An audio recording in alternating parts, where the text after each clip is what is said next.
ጠቅላይ ሚኒስትሩን በማግኘታቸው ሰዎች እግዚአብሔርን ማመስገን በዛ መድረክ አግባብ ነው ብለን አናም። የኦሮሞና አማሮች በቁጥር ብዙ ናችሁ፣ ግን ባካችሁ ሰከን ብላችሁ ኢትዮጵያን በሚገነባ ነገር ላይ ብታተኩሩ ጥሩ ነው። በጦርነቱ እያየነው ነው። አመታት እየተቆጠሩ ነው። ዛሬ ስንትና ስንት ወገን በየጣሻው በየበረሃው በየምኑ እየወደቀ ተጠራው። ጦርነቱ ቁም ሰላም ይስፈን አይደለም። ጦርነቱ ቁም ሰላም ይስፈን ማለት አመራሮቻችንን በፋኖነት አስጠብሮ ወኔ ያስወረዳቸው አዋሽ አርባ ስላላቸው ዋጋ የለው። ይሄ ይጎዳናል።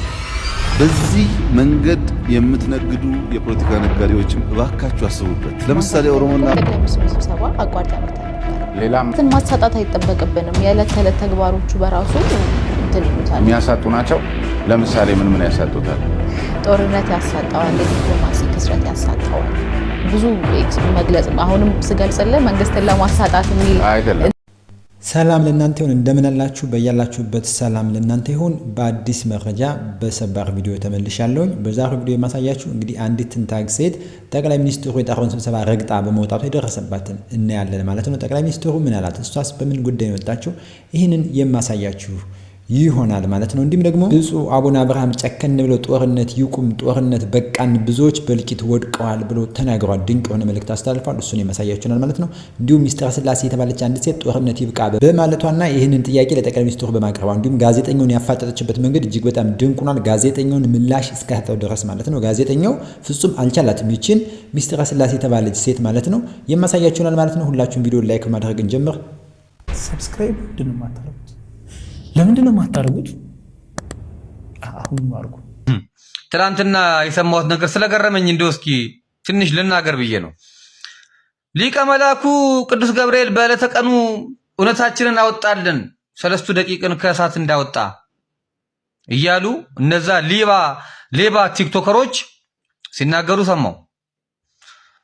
አቶ ደምረው ወጥቶ በቪዲዮ ጭራሽ ዛሬማ መስከር ነበር፣ መጠጣት ነበር ዛሬ እያለ ነበር።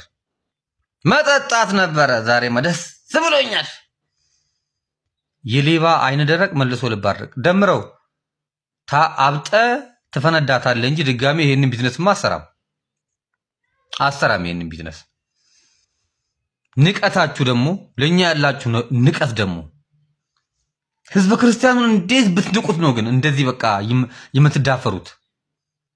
የንቀት ጥግ አንድ የሆነ አባት አምጥቶ በግድ ሌባ ናችሁ። ሰምታችሁኛል? ሌቦች ናችሁ። ሌቦች፣ ለዛውም እውቅና ያላችሁ ሌቦች፣ የምናቃችሁ ሌቦች፣ የበላችሁትን ትተፏታላችሁ። እግዚአብሔር ገንዘብ አያርግላችሁ። ገንዘብ አያርግላችሁ። እግዚአብሔር ኩላሊታችሁን አሳጥቡበት። ያቅበዝብዛችሁ። የቤተ ክርስቲያንን ገንዘብ በልታችሁ የተቅበዘበዛችሁ ሁኑ። ተቅበዝበዙ። እናንተ ማረፊያ እንዳጣች ወፍ ሁኑ። አሁንም አይናችን እያየ የቤተ ክርስቲያንን ልቦጥቡጥ ነው። አፈር ትበላላችሁ ነው ናችሁ። አፈር ትበላላችሁ። እውነት አወጣልን። ሌባ። ሌላ ምን ስራ አለክ? ዘራፊ። በጠራራ ፀሐይ ቤተክርስቲያንን ምትዘርፉ ሌቦች አይደላችሁ እንዴ? ገና ጉዳችሁን አንድ ባንድ እናወጣለን። ጠብቁ። ዛሬና ነገ መርዝ ያርግባችሁ። መርዝ፣ እግዚአብሔር መርዝ ያርግባችሁ። ያቅበዝበዛችሁ እንደዚህ እግዚአብሔር። ሰካራሞች ዛሬማ መስከር ነው አላችሁ እኮ ጭራሽ። ዛሬማ መስከር ነው አለ። አታፍሩም ትንሽ? እስኪ ለምን ሱባኤ አትገቡም? አሁን እስኪ ሱባኤ ግቡ። ከምትንቀዠቀዡ ህዝብ አዝኖባችኋል። ለምን ደበቅ አትሉ? ጴንጤ ቤት ገብታችሁ ምናምን ደግሞ ትከራከራላችሁ። የኛን ቤተ ክርስቲያን ወክላችሁ እናንተም ብሎ ክርስቲያን በዚህ ጉዳይ እንግዲህ በተደጋጋሚ እንደገለጽ ነው ልጆቹን ለመገሰጽ እንጂ ለማስተካከል ለማረም እንጂ ለመፍረድና ሌላ ሐሳብ ወይም ደግሞ ሌላ ተንኮል ያለው ነገር እንዳልሆነ ልብ ልትሉ ያስፈልጋል ማለት ነው። ምክንያቱም ስርዓተ ቤተክርስቲያን መከበር ስላለበት ነው። ቤተክርስቲያን በዚህ ልክ መቦጥቦጥና መዘረፍ ስለሌለባት ተው አኪያዳችሁ ስህተት ነው እንላለን። ቀደም በደህንነት ያገለገሉ በሰላም ያገለገሉ ስለመሰለን ደግፈናቸዋል። ውስጡን ስናውቅ ግን በነፃ አገልግሎት ሳይሆን በክፍያ ወይም ደግሞ በፐርሰንት ደረጃ በምዝበራ በሚባል ደረጃ ልክ እንዳልሆኑ ስናውቅ ደግሞ ተው ረፉ ተመለሱ ብለን የማለት መብትም ግዴታም እንደወንድም ስላለብን ማለት ነው። የወንድማችን እንግዲህ ድንቅ በሆነ መልኩ ገልጾታለኝ ማለት ነው። ብፁዕ አቡነ አብርሃም ጦርነት ይብቃን እባካችሁ፣ ከጦርነት ምንም አላተረፍንም፣ ብዙዎች አልቀዋል ይላሉ። በጦርነቱ እያየነው ነው። ዓመታት እየተቆጠሩ ነው። ዛሬ ስንትና ስንት ወገን በየጣሻው በየበረሃው በየምኑ እየወደቀ በመከልም እየሆነ ወጣቱ እንደ ቅጠል እየረገፈ ባለበት ሰዓት ላይ እግዚአብሔር ሆይ መዓቱን በትዕግስት ለውጠው ቁጣን መልስ ብለን እግዚአብሔርን የምንለምንበት የምንጾምበት የምናለቅስበት ወይስ የሚዘፈንበት ጊዜ? ጦርነት ይቁም ሰላም ይስፈን ነው አይደለም? ጦርነት ይቁም ሰላም ይስፈን ማለት አመራሮቻችንን በፋኖነት አስጠርጥሮ ወህኒ ያስወረዳቸው አዋሽ አርባ አስላካቸው። በዚህ ሀገር ውስጥ ጦርነት ይቁም በፍጹም ሊያስጠረጥራቸው አይገባም። ጦርነት ይቁም ማለት እንዴት ነው የአንድ ወገን አጀንዳ የሚሆነው? በመጀመሪያ ደረጃ ጦርነትን ማንም ሰው አይፈልግም። በነገራችን ላይ መንግስት ምን ይፈልጋል ነው ጦርነት ይቁም ድርድር ይደረግ ነው። ግን ጦርነት ይቁም ብቻ አይደለም። ጦርነት ይቁም የምትሉበት እንደምታ አንዳንድ ጊዜ ጦርነት ውስጥ ጦርነት ያውካል ነው። ጦርነት ውስጥ ያሉ አካላት አጀንዳ የሚመስል ተያያዥነት ያላቸው ከዚያ በኋላ ተያይዘው የሚመጡ የሚዲያ እንትኖችም እንደሱ ስለ ብፁዕ አቡነ አብርሃም በእውነት ቃላት ያሰማልን። ከሃይማኖት አባት የሚጠበቅ ነው። ጦርነት ይብቃ ማለት ነው። ይህ እጅግ በጣም ድንቅ ነገር ነው። ይበቃል። ሀገሪቱ የታመሰችበት ያለው ነገር በቂ ነው። ብዙ ህዝብ አልቋል፣ ብዙ ንብረት ወድሟል ማለት ነው። እንግዲህ አንድ የሃይማኖት አባት ሊያደርግ የሚገባው ነገር ጦርነትን መውገዝ፣ መንግስትን ወደ ሰላም ጥሪ እንዲመጣ ማቀራረብ። የታጠቁ ኃይሎች ጋር የሚደረገው ጦርነት ለህዝቡ ምንም የጠቀመው ነገር የለም። ስለዚህ ጦርነቱ የሚያበቃበትን ነገር መፈለግ ከአንድ ትልቅ ጳጳስ የሚጠበቅ ነው ማለት ነው። እንግዲህ እኒህ የአቡነ አብርሃም ብቻ ሳይሆኑ እህታችን ሚስጥረ ስላሴም የተባለች እህታችን የኢሃፓ ፓርቲ ጸሐፊ ስትሆን እንግዲህ በደንብ በሚገርም ሁኔታ ጦርነቱ እንዲበቃ ጦርነቱ ማብቂያው የት ላይ ነው የሚል ሙግት አንስታለች ማለት ነው። ጋዜጠኛው ፍጹም ሊችላት አልቻለም ማለት ነው። ለጠቅላይ ሚኒስትሩም ይህን ሀሳብ አቅርባለች። በተደጋጋሚ ጦርነቱ እንዲያበቃ ጥሪ እያደረገች የምትገኝ እህት ነች ማለት ነው። እጅግ በጣም እናመሰግናለን። ትቀጥላለች እሷ። አሁንም ጠቅላይ ሚኒስትሩ ግን ምን አለ እስኪ እንስማው። ድንቅ የሆነ መልእክትም አስተላልፋል በእርግጥ ጠቅላይ ሚኒስትሩ። ከዚያም በኋላ ምን አደረገች? ይሄ ሀገር እኮ የኦሮሞና የአማራ ሀገር አይደለም ጓዶች። ኦሮሞና አማራ ብቻ የሚጮሁበት የሚደንስበት ሀገር አይደለም። ብዙ ብሔሮች አሉ። ኦሮሞና አማሮች በቁጥር ብዙ ናችሁ፣ ግን ባካችሁ ሰከን ብላችሁ ኢትዮጵያን በሚገነባ ነገር ላይ ብታተኩሩ ጥሩ ነው። ሁል ጊዜ የኛው ነገር ውድ የሌላው ነገር የረከሰ ከሆነ አይሆንም። ኢትዮጵያን ከወደድን ሁሉም ዜጋ እኩል እድል የሚያገኝበት፣ ሁሉም ዜጋ የሚከበርበት፣ ሁሉም ዜጋ ወጥቶ የሚገባበት ያንተ ከሆነ ውድ ህይወት የሌላ ከሆነ የሚረክስበት ከሆነ ዋጋ የለውም። ይሄ ይጎዳናል። በዚህ መንገድ የምትነግዱ የፖለቲካ ነጋዴዎችም እባካችሁ አስቡበት። ለምሳሌ ኦሮሞና አማራ ሲጋደሉ በጣም የምታጫጫሁ የሚዲያ ሰዎችና አክቲቪስቶች ኦሮሞና አማራ የሚጋደሉ ከሆነ እኮ ኢትዮጵያ የለም። ምን ልታስተዳድሩ ነው እናንተ? እነሱ ያባላን ያጋደል። ይሄ መንግስት ወደቀሽ ይውደቅ ችግር የለው። የሚባላ ህዝብ ምን ያደርግላቸዋል? እንኳን የሚባላ ህዝብ የቆመ ፕሮጀክት ነው ጭንቅላታችን እንኳን ዞረ። ሀገር እያፈረስክ መራለው ማለት ዋጋ የለውም። ይሄ በሁሉም የኢትዮጵያ አካባቢ የሚታይ በሽታ ነው። እንትን ማሳጣት አይጠበቅብንም። የዕለት ተዕለት ተግባሮቹ በራሱ እንትን ይሉታል፣ የሚያሳጡ ናቸው። ለምሳሌ ምን ያሳጡታል? ጦርነት ያሳጣዋል፣ የዲፕሎማሲ ክስረት ያሳጣዋል። ብዙ መግለጽ አሁንም ስገልጽልህ መንግስትን ለማሳጣት የሚል እንትን እንዳይኖር ግን አሁን ከተነሳንበት ቦታው ስለሆነ የፈለገሽን ተናገር። ያው እንትን አይደለም ተበታትነን የተቀመጥነው አድማ ለማስመሰል አይደለም፣ እድል እንዲሰጠን ነው። ምናልባት ወደ አንድ ቦታ ኮንሰንትሬት አድርገው የሚሰጡ ከሆነ ተበታትነን እንቀመጥ እድል ይኖራል የሚል ነው። ሁላችንም ስናወጣ ስለነበረ እጅ ማለት ነው። ለሁላችንም ነው ያልተሰጠው።